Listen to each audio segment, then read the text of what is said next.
Hi guys, Yang here and I'm back with an update about Grass Network airdrop. So guys naman, sobrang tagal. Nasa stage 50 na tayo ngayon ng airdrop.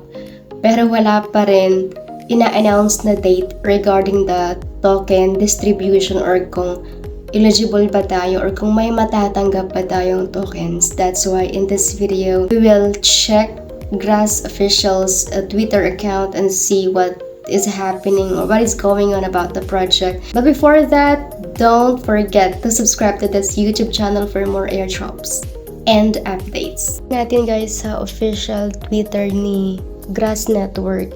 Yung last update niya is December 9 pa last year.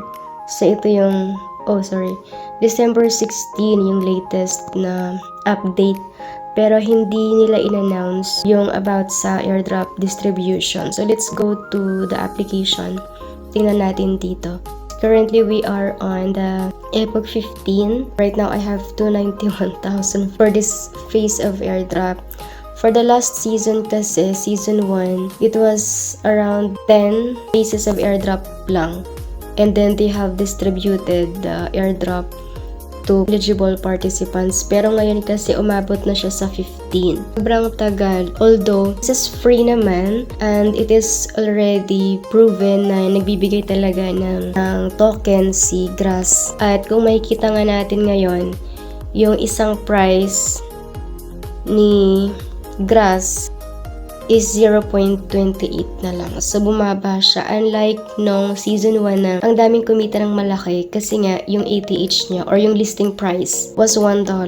Pero since bumagsak yung market, bumaba yung price per Grass token. And I hope that when they will distribute the second phase of airdrop, tumaas yung price para kumita pa rin tayo ng pera, okay? Sa mga tumigil mag-mine ng airdrop ni Grass token, please continue nyo lang because we don't know if they will just surprise us about the token distribution. Madali lang naman siya gawin. All you need to do is download this application and then once you've turned on your Wi-Fi or mobile data, it will earn points for you. Just open your application from time to time and make sure na nakalagay sa application is connected like this one.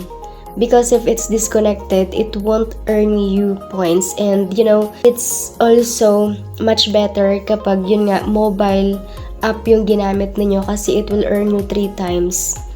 3 times than regular or kung sa website lang kayo nag-mine. You guys can see all your earnings on this tab, yung my gift.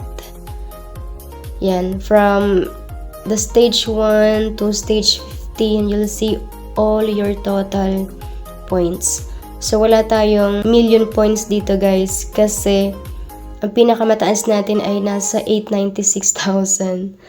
So, kung marami din kayong invites, like you've been farming Grass Network since season 1 and then marami kayong invites, mas malaki yung points na ma-earn ninyo. Hopefully, mag-announce na ng distribution ng airdrop si Grass token kasi sobrang dami guys naghihintay. And I suggest na lagi nyo lang buksan yung account ninyo or turn on yung mobile data or Wi-Fi para mag-earn pa rin siya ng points. Keep on mining, pero I don't suggest na mag-refer pa rin kayo ng friends ninyo ha, kasi nasa Epoch 15 na tayo. So, pag nag-invite kayo, chances are konti na lang yung mamamine ng friends ninyo, tapos medyo late na din. So, follow Grass Network on their official Twitter account para maging updated din kayo guys about airdrop distribution. And of course, don't forget to subscribe or click that notification bell for this channel para ma-update din natin kayo about the airdrop. You can also join my Telegram channel for more airdrops and updates. And that's it guys. It's just a short update about Grass Network for those who are waiting for the airdrop distribution. Yeah, thank you so much for watching and I want to see you next time. Bye!